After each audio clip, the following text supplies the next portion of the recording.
Hey everybody, Russell with Russell Bees. Wanted to give you guys a farm update. We're here now in September. We've got a lot of exciting things that are going to be coming up and that have already happened just very recently. So let's dive in and check everything out.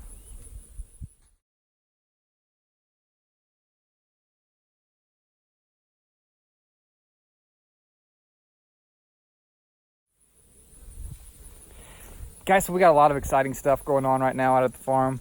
We just brought, as you know, 3 of our beehives out here to the farm. Hoping to grow that and to get many more in the future, but it's a great start to get 3 out here. We've also got our puppy dogs that are growing, so let's take a look at our puppy dogs. They're in here eating right now. Here comes Doc. Come here, Doc. So this is Doc. He is one of our livestock guardian dogs, and my goodness is he growing. They like to get all nice and dirty. So as you can see, the fence here allows them to get out, but it keeps the sheep from getting in. Many of you probably already have seen that. But we've got 2 livestock guardian dogs. They're growing. They're getting bigger.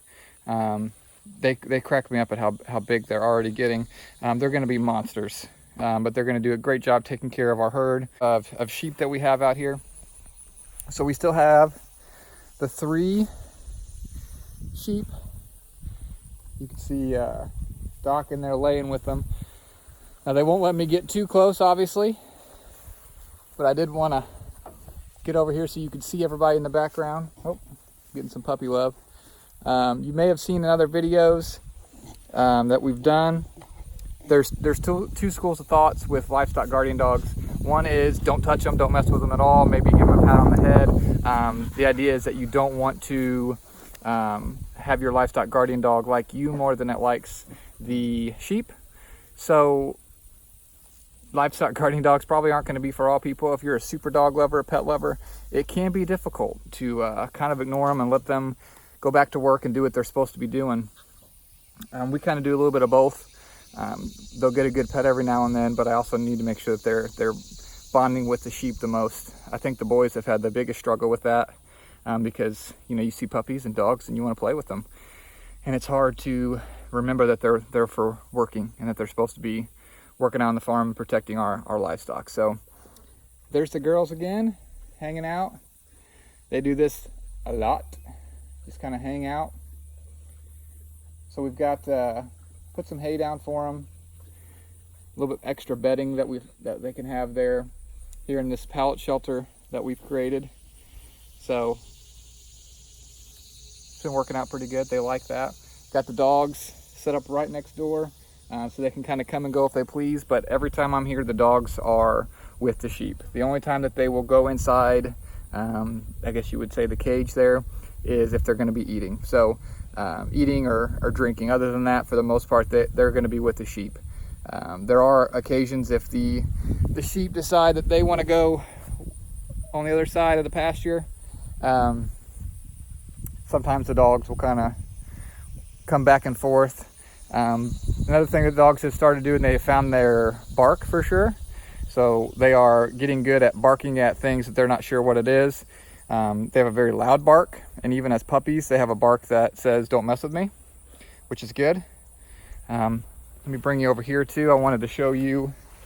So we've got sheep here, dogs here, and then our ram fence is right over here.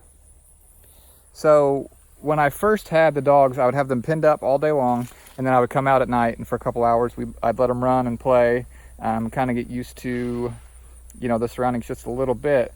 But I wanted to make sure that first of all they were safe, and second of all that they wouldn't run off and not come back.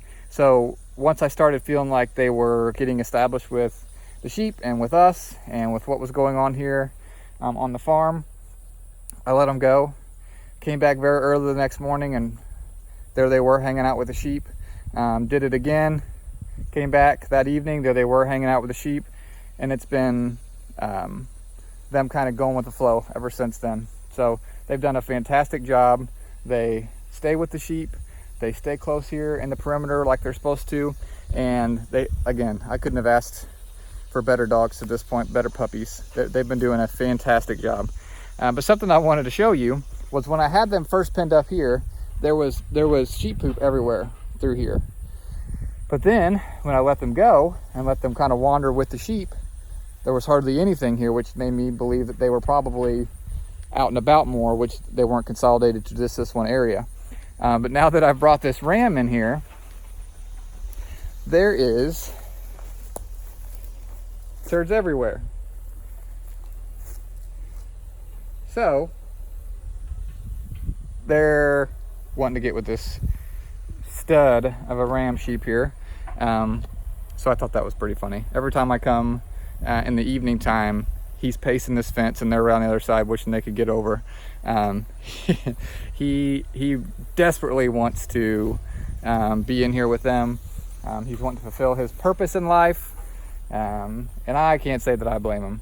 But you know, I made a video, and I can show you that down in the bottom, and maybe even give you a little link at the top here of the fence that we made. So if you haven't seen that, I did fortify it a little bit more. So I was just going to do the electric fence, but I went ahead and added this as well. But as you can see, we're learning, folks. Okay, we are learning. So as you can see, that's not very good. So the biggest thing that I have to worry about now is when I come up here, I have to check the fence and make sure it's not pushed up against it, because as most of you know, if you ground out the electric fence, it shorts the whole thing. So basically, by not fortifying this enough and making it to where it can bend and get up on top of the electric fence, I've put the entire fence at risk of being grounded out. So live and learn. Probably should have thought of that and known that, but again, kind of learning on the fly, learning through experience at this point. You always should, you know, do some research and learn from people and ask questions. But at the end of the day, the best way, at least in my opinion, to learn is just to kind of jump in and do the best you can and make sure that you make the best decision that you know of at that point. So good stuff. Trying to get him still kind of, you know, comfortable with me, seeing people up here. We did the same thing with the sheep here. As you can see, they're just hanging out, living that good life in the shade on this hot day. So very exciting. Another update, we should be starting on our house. You know, I probably have said it in another video. As house builders may know, timetables seem to just keep getting pushed. Things need to happen before other things can happen. We're waiting to break ground, hopefully next week. So we are going to build a shop house. It's going to be part garage, and then we're going to have a small house on the side of it. It's going to be small because we're wanting to save up to build the house of our dreams. So not made of money. So we gotta do things smart and kind of get smaller in order to get bigger in the future. So, you know, not just looking at what we're dealing with right now, but thinking about our future and our kids' future and trying to make all of that work. So house hopefully up on the hill, back behind the truck. We do have, you might be able to see right here, we do have electric now that is there. They came out and did that last week. Been talking with the well folks, been talking with the septic folks, and all that stuff is starting to get worked out, and it will be getting started. So very, very excited. That's kind of our farm update. Puppies are growing, sheep are growing. Got the ram.